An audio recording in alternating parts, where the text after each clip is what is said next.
প্রিয় দিনী ভাই ও বোনেরা, আপনারা যেখান থেকে দেখছেন আপনাদেরকে আন্তরিক শুভেচ্ছা ও অভিনন্দন জানাই।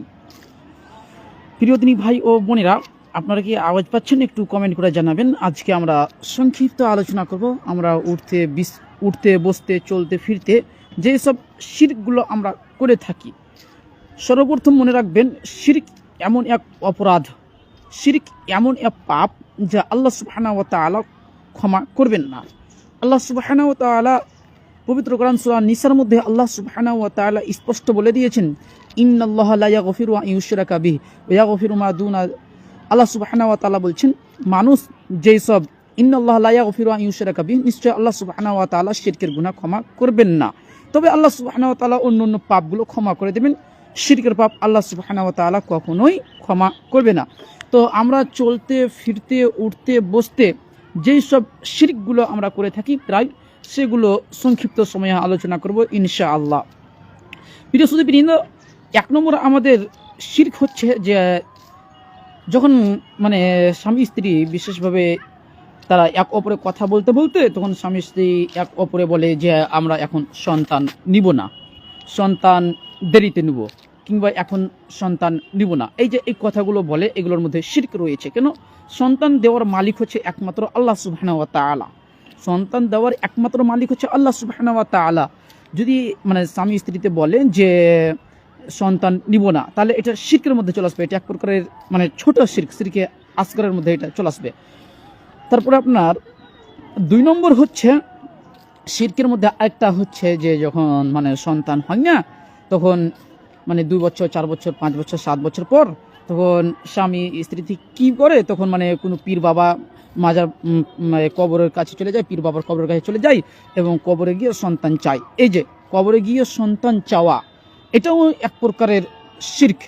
এটাও এক প্রকারের শিরক যে আপনি মাজার পূজারীদের কাছে গেলেন কিংবা কোনো পীর বাবার কবরে গেলেন, তারপরে পীর বাবার কাছ থেকে আপনি সন্তান চাইছেন, এগুলো হয়ে যাচ্ছে আপনার শিরক। তো অতএব এই ধরনের শিরক থেকেও বেঁচে থাকবেন, যেটা ইমাম ইবনুল কাইয়্যিম আল জাওজি রাহমাহুল্লাহ বিস্তারিত মাদারিজুস সালিকিন পৃষ্ঠা নম্বর 523 থেকে নিয়ে 533 পর্যন্ত পৃষ্ঠাতে বিস্তারিত এইসব বিষয়গুলো নিয়ে আলোচনা করেছে।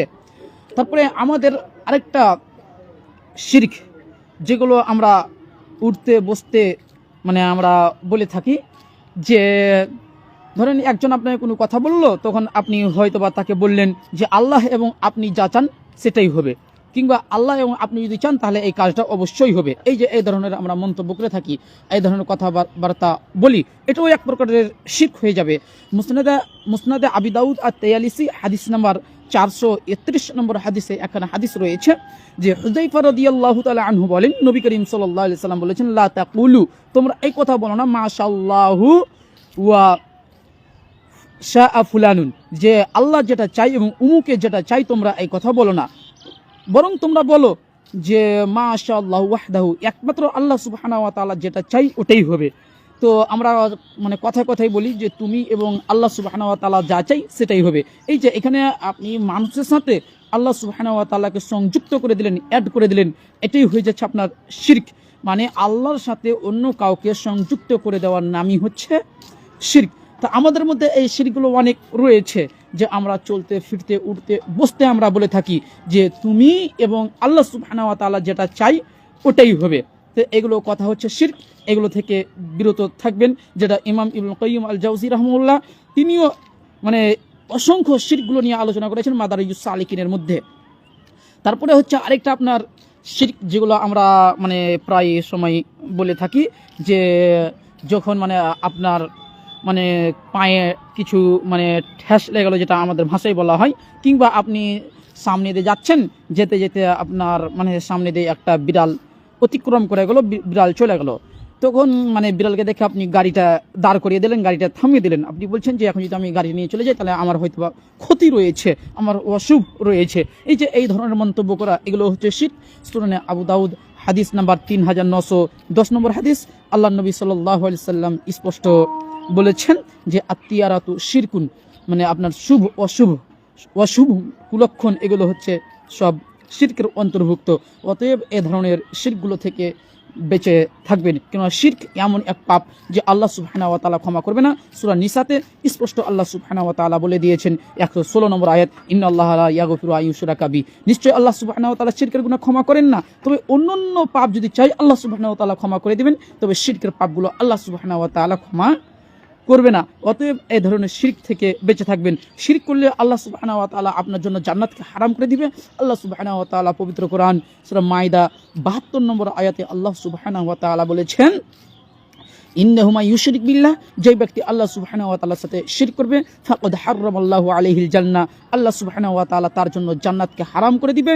ওয়া মাওয়াহুন নার, এবং তার থাকার জায়গা জাহান্নাম। ওয়া মা লিজ জালিমিনা মিন আনসার, আর এইসব জালেমদের জন্য, অত্যাচারীদের জন্য, শিরককারীদের জন্য কিয়ামতের মাঠে কোনো প্রকারের সাহায্য সহযোগিতা থাকবে না। তো অতএব আল্লাহ সুবহানাহু ওয়া তাআলার সাথে শিরক করা থেকে বিরত থাকবেন। কিন্তু শিরক করলে আপনার জান্নাত হারাম হয়ে যাবে। বিশেষ দ্রষ্টব্য, এখানে একটা কথা বলে দিই, শিরক সম্পর্কে একটা কথা না বললেও নেই। যে ধরেন আমাদের মধ্যে অনেকে শিরক করে বসেছে, শিরকের পাপ করেই ফেলেছে, তখন আপনি বলছেন যে আমি তো এটা জানি না, তাহলে আমি আমার গুনাহ হবে না। জি, এই ধারণা একটা ভুল। কেননা আল্লাহ সুবহানাহু ওয়া তাআলা পবিত্র কোরআনে সর্বপ্রথম আয়াত কি নাজিল করেছেন? ইকরা, তুমি পড়ো। সূরা আলাকের 1 নম্বর আয়াত আল্লাহ সুবহানাহু ওয়া তাআলা কি নাজিল করলেন? যে ইকরা, তুমি পড়ো। তো আমাদেরকে আগে পড়তে হবে। আপনি জানেন এবং না জানেন, যদি আপনি পাপ করেছেন তাহলে সেটা পাপ লেখা হবে, আপনি জানলেও লেখা হবে, না জানলেও লেখা হবে।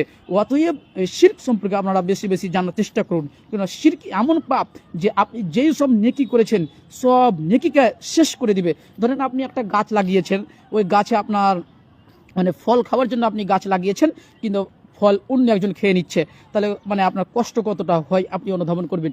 ঠিক এরকমই হচ্ছে শিরক, যে আপনি আমল করেই যাচ্ছেন, কিন্তু আমলের মধ্যে আপনার শিরক রয়েছে, তাহলে আপনার আমল সবগুলো নষ্ট হয়ে যাচ্ছে। শিরক করলে আল্লাহ সুবহানাহু ওয়া তাআলা আপনার আমলকে নষ্ট করে দিবে। সূরা ফুরকান 25 নম্বর সূরা আপনার 23 নম্বর আয়াতে আল্লাহ সুবহানাহু ওয়া তাআলা স্পষ্ট বলে দিয়েছেন, হাবা মানসুরা, আপনার এই আমলগুলোকে আল্লাহ রাব্বুল আলামিন ধূলিকণা নেই উড়িয়ে দিবে। আপনার আমল কোনো কাজে আসবে না, আপনার আমল নষ্ট হয়ে যাবে।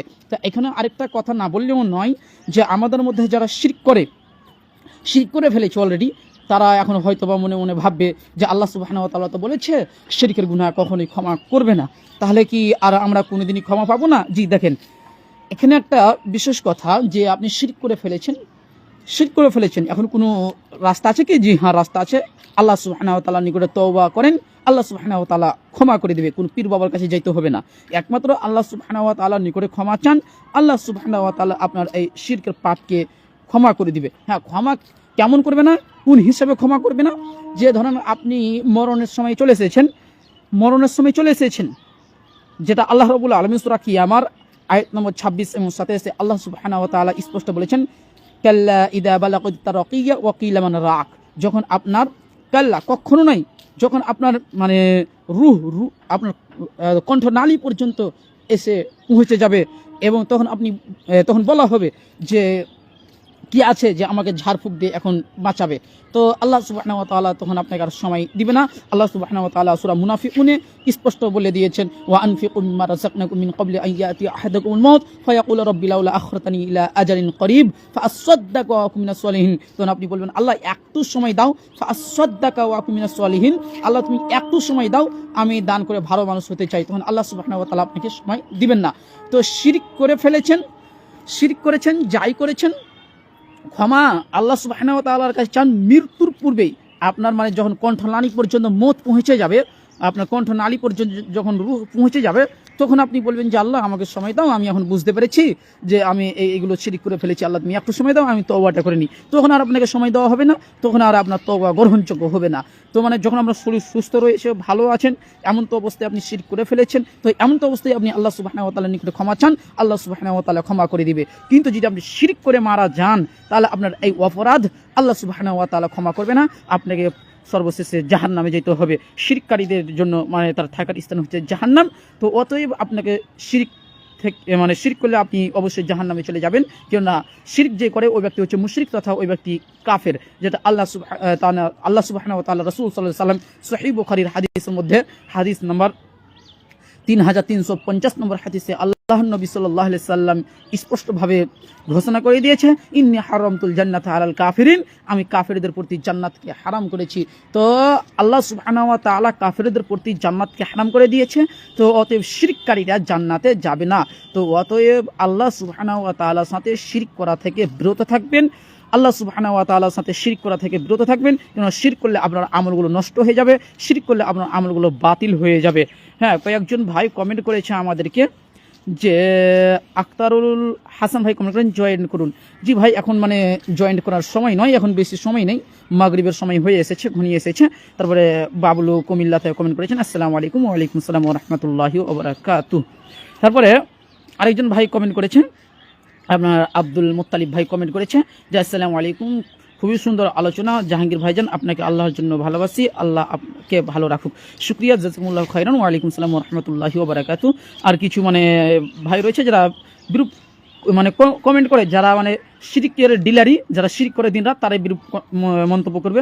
যেহেতু আজকে আমরা কোনো ইখতিলাফের বিষয়ে আলোচনা করছি না, তারপরেও মানে কমেন্ট করছে, মানে গালি দিচ্ছে, তার মানে বুঝে নিতে হবে তারা হচ্ছে মানে শিরক বাজ, তারা মানে শিরকের ডিলারি। তাদের কাছে মানে তাদের ফ্যাক্টরিতে যাবেন, আপনি শিরক ছাড়া কিছু পাবেন না।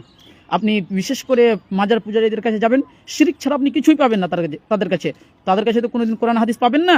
তাদের কাছে যা পাবেন সবগুলো হচ্ছে মানে শিরক পাবেন, বিদাত পাবেন, এগুলো মানুষের ঈমানকে তারা নষ্ট করে দিচ্ছে।